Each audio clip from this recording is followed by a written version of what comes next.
ورحمة الله تعالى وبركاته. متابعي الأعزاء، أتمنى أن تكونوا بخير وبصحة جيدة. فيديو اليوم ستقدم لكم كريمة الممرضة والأخصائية في الطب البديل وكذلك الحجامة. غنخلي كريمة تقدم لكم الفيديو. مرحبا بك معنا في القناة. مرحبا بك زينة.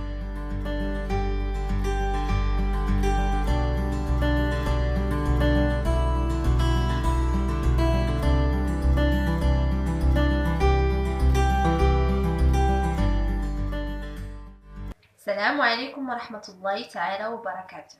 متابعي الأعزاء، نتمنى تكونوا بصحة جيدة وبخير وعلى خير. وصفة اليوم هي وصفة علاجية. وصفة اليوم اللي اختارينها اليوم هي وصفة لعلاج السعال. غنحتاجو فيها مكونات جد بسيطة وعندها بزاف ديال الفوائد.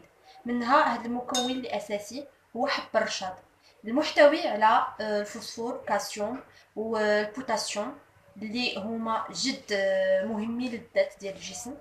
غنحتاجو ياغورت من زبادي طبيعي باي نكهه تقدروا تختاروا، ماشي مشكل. غادي نمروا لطريقه تحضير الوصفه. ناخذ الياغورت الزبادي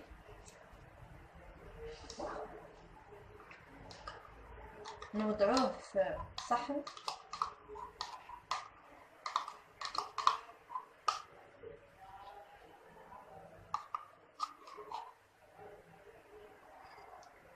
نحتاجو فقط ملعقتين من حب الرشاد.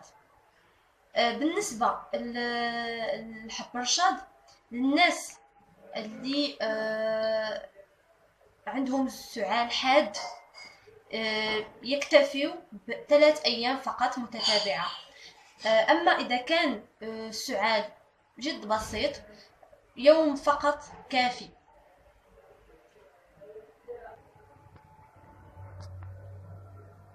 فقط ملعقتين.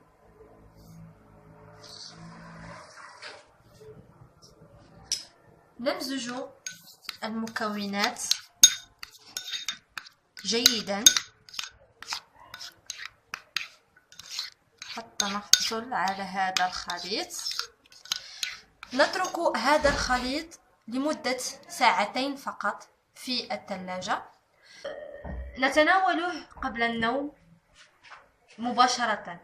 نتمنى هذه الوصفة تنال إعجابكم وتجربوها وتعطي مفعول ان شاء الله بحول الله. شكرا الاخت كريمه على هذه الوصفه، وكنتمنى تجيبي لنا جديد في الوصفات في الطب البديل وكذلك الحجامه ان شاء الله ان شاء الله. شكرا. وكمتابعي الاعزاء، ما تنسوش الضغط على الجرس والاشتراك بالقناه، والى اللقاء.